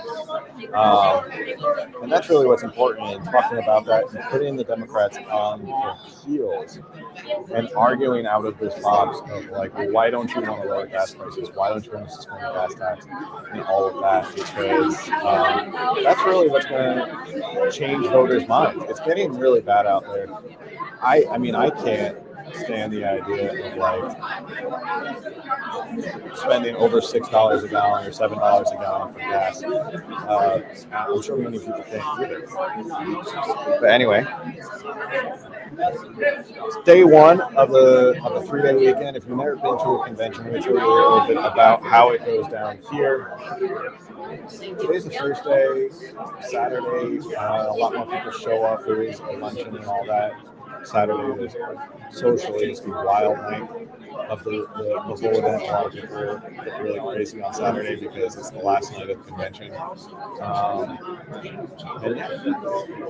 So keeping an eye out for more candidates as we sit here live at the California GOP convention. When we drove in, I will say that when we drove in, there were a ton of Trump supporters, and there were a ton of Trump supporters, and it went all the way down Disney. I felt bad kind of for the people who were just trying to get to Disneyland. You can see the look on their face where they're like, I just want to go to Disney, and I'm getting mobbed by Trump supporters. Not that they can't do that. Not that the Trump supporters can't support Trump, but it was kind of funny seeing the difference of people who were like walking to Disneyland as we were driving. And there was a ton of people. Obviously, him being here makes a big difference. Presidential candidates, whenever they show up to convention, draw a big crowd. And like we said, we were talking about Dianne Feinstein a little bit before. Her passing is huge news here in California politics in terms of what's going on with the Senate race. There is a Senate race that is coming up. There is a bunch of people. Adam Schiff is running for that seat. Barbara Lee is someone else who is running for that seat. So obviously there's a lot of Democrats who are very upset if Gavin Newsom appoints a caretaker, because that caretaker will likely never leave office, like Alex Padilla. So we'll have 2 senators. Oh, we got someone coming up. He's saying hello. He's saying hello? He's saying hello to some people as he's coming in. Do I need to move over? You're fine.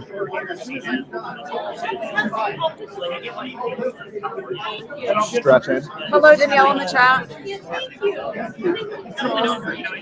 Just here, come on over here. Come on the other side. Yeah, come on over. We can don't trip. There. I'm running for supervisor. Excellent. Yeah, jump in. So this is Jack Guerrero. I got to know him a little bit last year. Great man. So there's my camera. Come in, introduce yourself, tell us what you're running for, what you're doing. Okay, great. I'll look right into the camera then. We're ready to go? Yeah, we're live. Oh, we're live. Excellent. We're on the interwebs right now. So. Okay, thanks a lot, guys. Well, I'm Jack Guerrero. I'm a Republican candidate for county supervisor in Riverside. But I ran for California State Treasurer last year in the 2022 general election cycle, which was a great opportunity for me to meet Republicans up and down the state. And we did really well. We had about 43% of the vote statewide, which was an improvement of 6 percentage points over the same election 4 years earlier. And in Riverside County, I took 53% of the vote.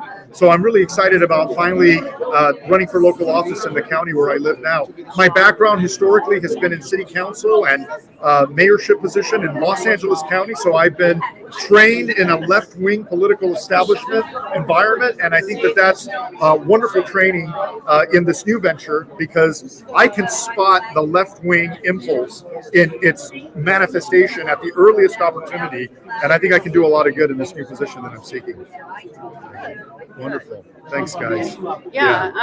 Tell us what are some of the most important issues? Sure. One of the most important issues for me is fiscal discipline, as well as remediation of internal control deficiencies. So I'll give you an example. In Riverside County, the budget year over year has been growing about 15%, but the population of Riverside County has grown 1%. Now, that doesn't make sense, because you should not be growing government beyond inflation or beyond the population. In fact, there is legislation that's a few decades old in Sacramento that is called the GAN limit, GANN. And the whole purpose behind that legislation was to control the size and growth of government.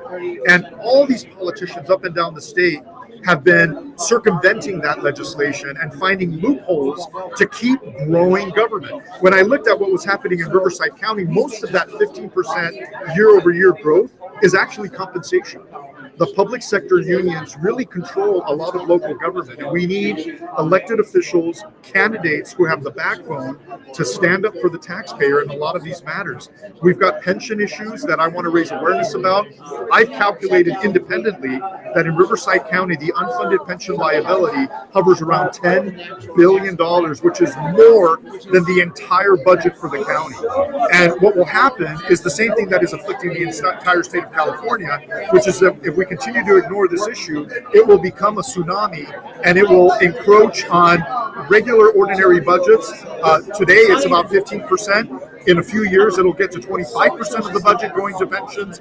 And I think that a lot of people will be very disappointed when a lot of municipalities and counties declare bankruptcy. So for me, the big issue is fiscal discipline, finances, responsible budgets, and awareness of internal control issues that I want to remediate. You mentioned how you had done 6 percentage points better than before. Yes.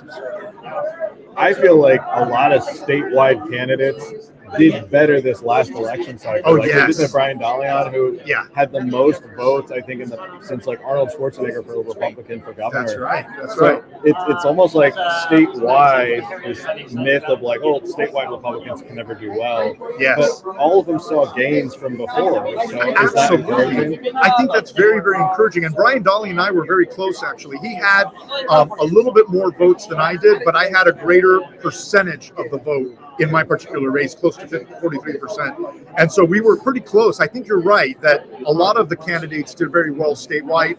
And I think it speaks to the issues that are afflicting the state that I think ordinary people are realizing cannot be sustained with the current legislative priorities. Things like crime that is so rampant, things like education issues. I don't know if you've been following, obviously you have, the news across a number of school districts in California that are standing up to sexual education and other curriculum issues that are just destroying the innocence of children at the earliest ages. And parents are just finally saying, enough is enough. We're going to take back control of our children's education. And so I think of issues like education, like crime, like inflation, over which the Democrats cannot blame anybody but themselves. And so all of these issues are tangible issues that people feel, they observe, they are real deal issues. And I think a lot of people are kind of waking up. And so the question really is, can they wake up fast enough to turn things around in the next cycle, or is it going to take a little bit longer? But either way, make no mistake about it, the trajectory is in the right direction, and I'm very encouraged by that. That's why we have to stay here and fight. Yeah, we really do have to stay back. And I think what you're running for is so important, because prior to COVID, I don't think anyone knew what the heck a county supervisor was or what they did. That's right. But That's I think after that, I think people saw how much power local officials had. And so you running for county supervisor is such an important position. That's and right. in a way, a check on Sacramento.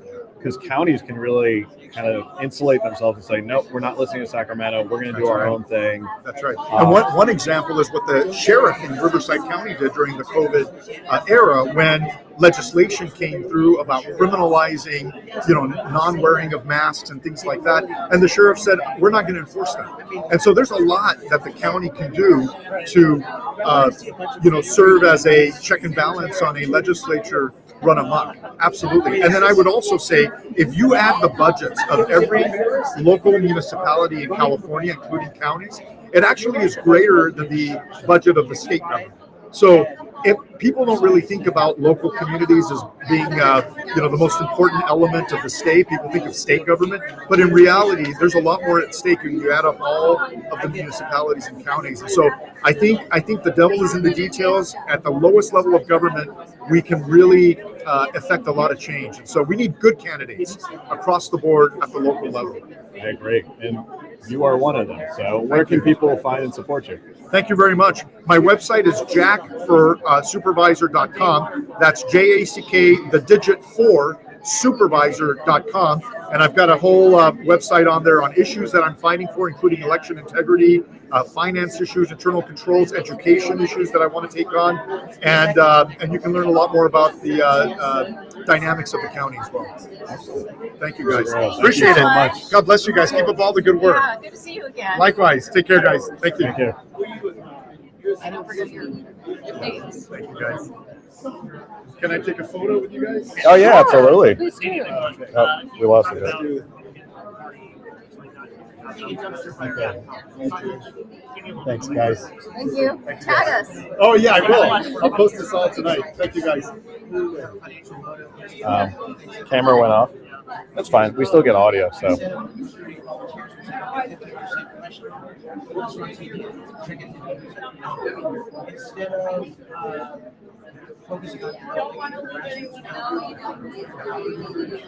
Camille looks like she needs a Celsius drink like Jack Guerrero just had it. Everyone is after my looks too. What? You guys are all No, you look like you've had a long day. Yeah. We're all tired. Thank you. I apparently started out my day like that because I didn't say anything like that. Okay, that was. I won't go into that, but I think you're I'm the I didn't say third or anything. fourth person now to. I didn't say anything like that. Great. Feel good. So, any other candidates we can see right now? I can't. Yeah, I think people are starting to line up for DeSantis. I think we're supposed to go to that. We're supposed to go to the.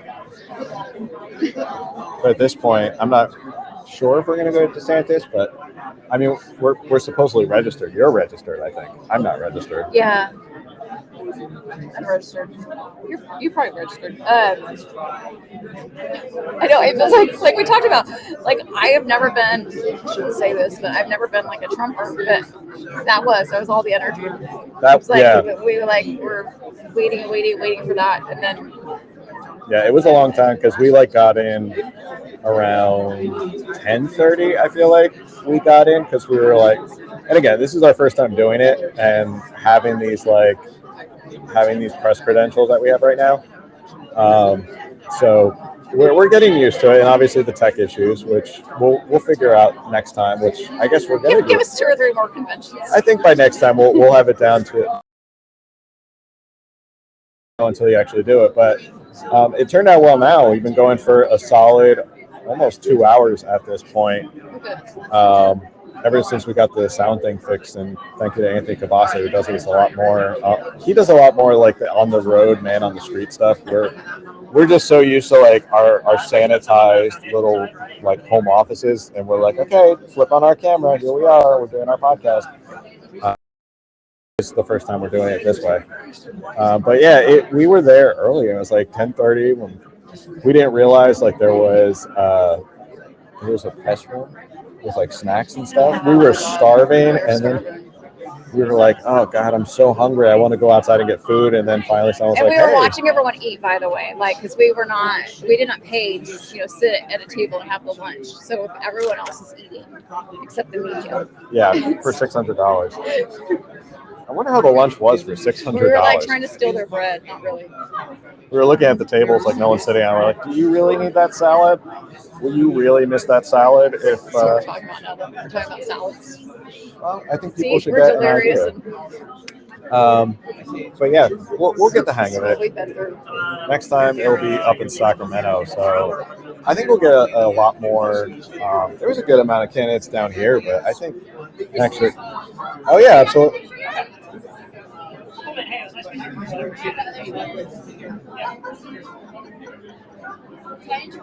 No, we're live. It's fine. We're live. We're riffing.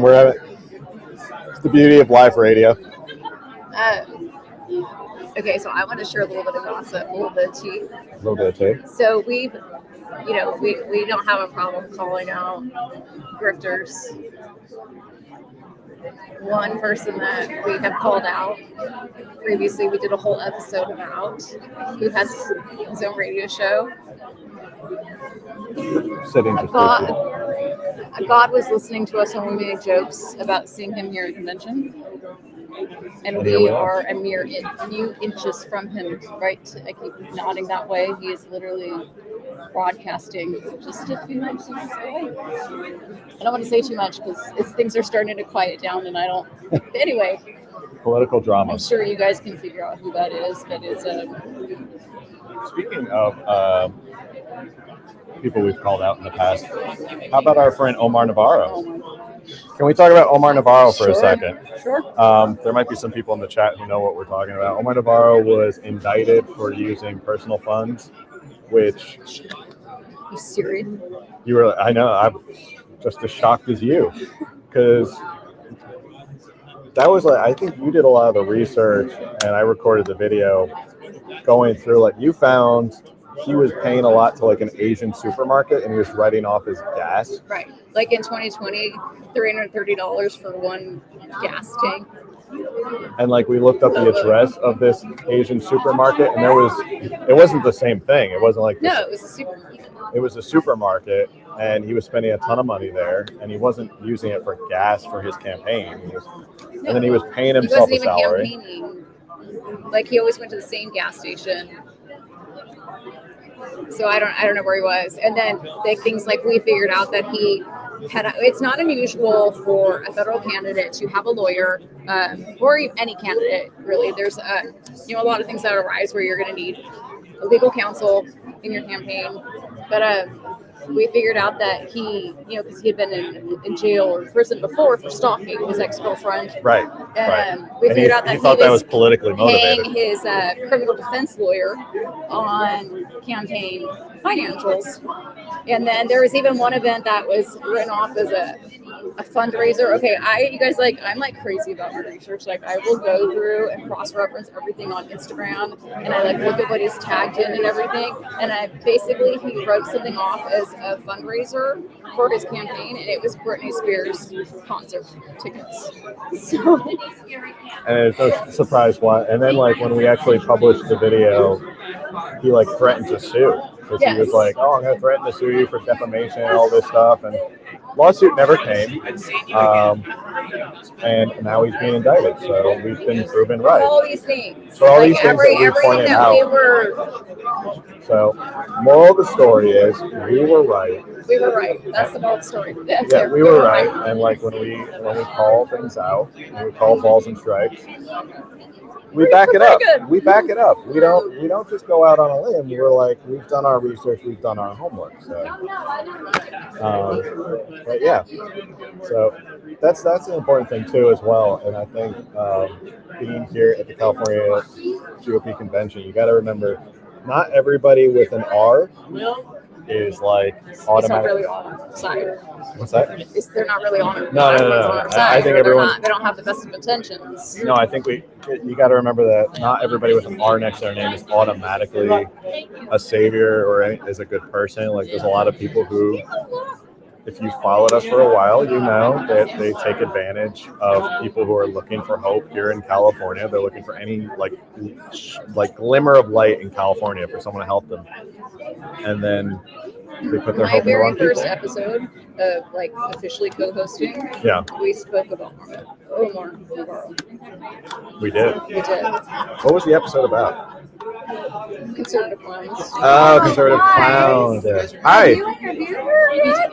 Yeah, we did. You? Yeah. I missed it. Yeah. Are you local? Well, she's from Orange County. I'm from San Diego. I'm Santa Cruz, so Okay. yeah. Great. Anyway, have you had fun here? Yes. We're sorry, you can't see. We have. Oh wait, my wait, no, God, it's okay. I'm Wait, sorry. Oh, it's no wait. problem. No, like, that's what this is for. That's why We're we do it in a speaking live to- stream. We're speaking to people. Oh, No. I'm telling them we're speaking to people. So You are people wonder not who You we're are talking people. We are speaking to okay, you. I am a people. I'm a delegate. Wow. We are too. Okay, I love We, that. but right now we are press. But right now you are press. Now we're the press. Come Sunday, delegate. No, I tell you, in Santa Cruz, I watched her videos and just fell in love with Denise. She was so real, so right there, and she resonated with me. And so I was able to get her to come in and speak to our board. Oh, good. So our central committee, board and Republican board, GOP board, and she came all the way up to see us for a 30-minute kind of interview and time to speak and let everybody know about her. And then she came back for a barbecue to join hands with Steve Pelton and speak again. Filming was all over Southern California, Northern California, Central California. She was here in the Southern, Central, Northern. She covers the territory. She's even gone to, I know I'm going to say this wrong, she's gone to Northern California, out in the boonies to meet with the, is it the Hong, H-O-N-G, people that live out there, that have a community out there. She's a very serious candidate. She is a very serious candidate. She is for the people. She is. It was like I don't know what to say. There's nobody that has instilled this energy in me as she has. Having listened to her, and she would be so beneficial for our state. She is real. She is a very real person. She is for our country. I don't think you would find anybody like her. So grassroots. And is working so hard for her. Thank you for sharing. Yeah, It's good to thank hear. you. Have a great weekend. I will have a great weekend. Thank you. Thank you. Thank you. All right, what's the plan? We forgot to mention we met famous, kind of a well-known reporter today. Oh, Alex Nicholson. Alex Michelson. Nicholson, whatever. I think Michelson. Yeah. How you guys doing? Good. How you doing? That was a big deal. I like him. I follow Yeah, him. I follow him a lot. I think he's pretty fair. He just interviewed the governor a couple days ago, so he's not a nobody. You got to sit down with him. Yeah, he was very nice. He came over. Well, he didn't really come over he was to kind us. of seated next He was to seated us. next to us, and then he kind of turned to us and was like, "Hey, what are you guys doing?" But there's a good amount of. It made me think of that because Ashley, I can never remember her last name. Zavala or something. Who's also a really good reporter. She's a great reporter. She's a great reporter, and she's a local. So if you're on Twitter, definitely follow her because she does a good job holding a lot of people accountable, especially up in Sacramento. I think that's her whole thing. Is she's a capital correspondent for Sacramento. So I saw her right there. there's her right there. But yeah, we need more of that. We need more journalists like that in California who are actually going to hold, because I feel like right now for so long it's just been cushy coverage of Democrats here, and so it looks like people are lining up for, I think, the DeSantis event. That's actually starting to get a long line. Not as long as Trump by a long shot, but Yeah. So the question is, are we going to go see DeSantis or not?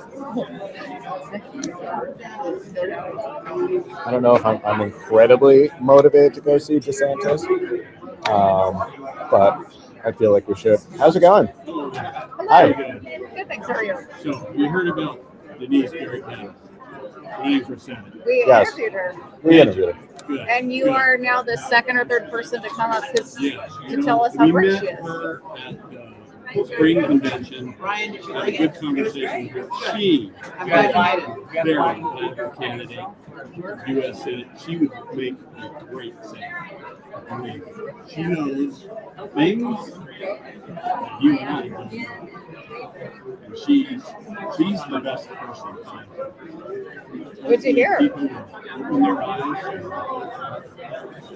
Awesome. Thank you for Thank sharing. you. You betcha.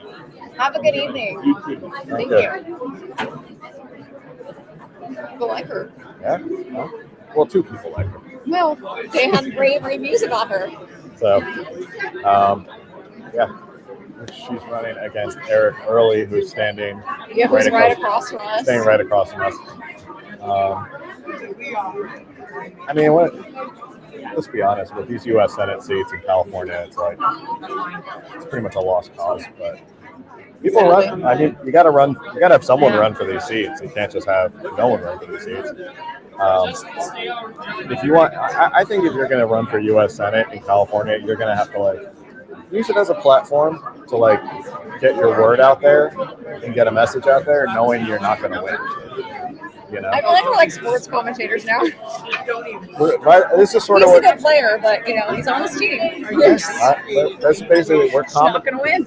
We're here commentating on the California GOP convention. This is what people wanted us to do. It seems like people are actually wrapping up. They're kind of closing down their votes now. Yeah, I think people are kind of closing up for the night. I think we interviewed as many candidates as we I possibly can't even hear you. It's getting really loud. No, it's a lot more people are showing up. a lot more people because they're getting in line for They're lining up for Ron DeSantis. Ron And DeSantis. so, yeah, it's just getting kind of crazy loud. Are we still here? But yeah, I think we got a good amount of candidates. I'm disappointed we didn't get future Senator Dolly on, but we got current Senator Dolly on. We got James Gallagher on. It's always fun. Next convention, I think we'll probably get a lot more people on. Right? Yes. Are we planning on going to the I next mean, you'll convention? probably make plans that weekend, but yeah. I'll make sure this time we don't make any plans. We just got to get enough of a heads up notice. I also keep looking around, like the camera's right there. What's happening? Well, because it's boring looking into the camera when there's all this action and stuff going around. That's what we're trying to do. We're keeping it out. No problem. So what's the plan? Are we heading to DeSantis or not? Are we done here? Are we done here? No, I didn't mean it like that. Are we done here? Am I out of here? Because I mean, we have to break this all down. We do have to break all this down, and by the time we do that, it'll be like 7:30. So, And then he's going to be started. and then it'll already be started. I guess it actually would be interesting for us to go and see the difference of the energy levels so that we can actually talk about it. Yeah. Because, I mean, you guys, like I mentioned earlier, Trump, there was literal Congo lines breaking out. Like, like when people do the wave at baseball games, I swear they were doing their red wave thing for Trump. People were decked out in their Trump gear. Absolutely decked out. I'm so tired. It was so crazy. It was, I mean, people that love Trump really love Trump. Yeah.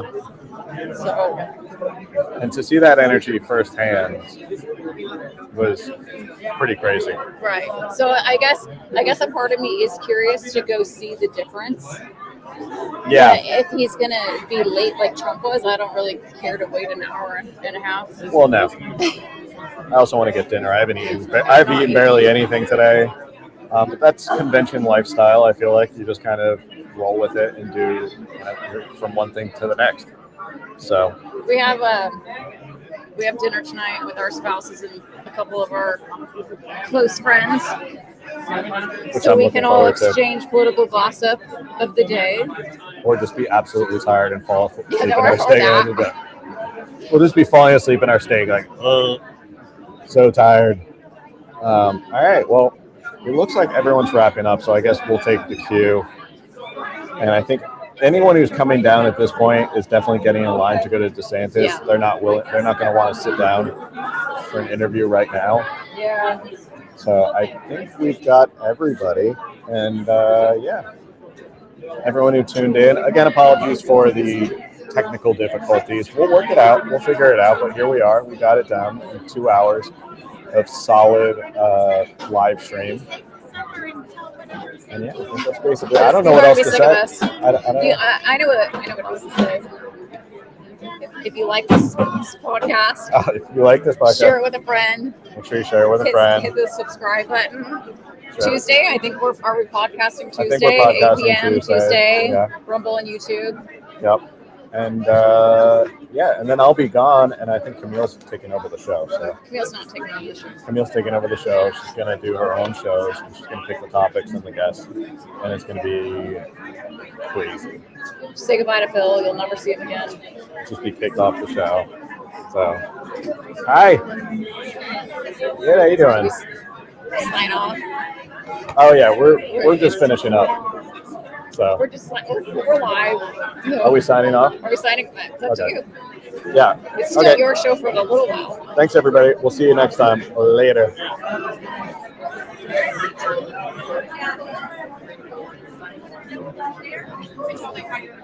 No, it's fine. We forgot how to end things. We're so tired. We're just like, I think we're signing off. We're just signing off. Now we're breaking down.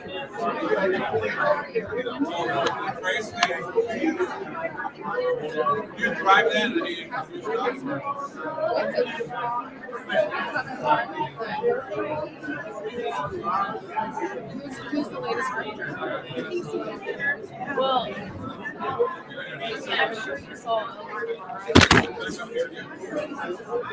I'm trying to think. I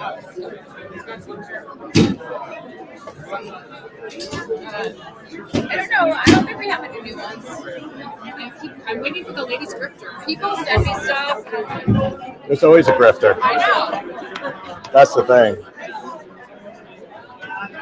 Are you going to? Yeah. I was a girl recording actually. Are you DeSantis? No, I'm not. We're not sure. Not that we have to make the decision together. But we just, I don't know. After Trump, it just seemed like we're tired and there's no energy. I heard he was really funny. He always is. You know how he is. So I had to be here at 6 a.m. to check my appointment in for Secret Service. And I didn't sleep last night, and I didn't mean that literally. And then I didn't eat today.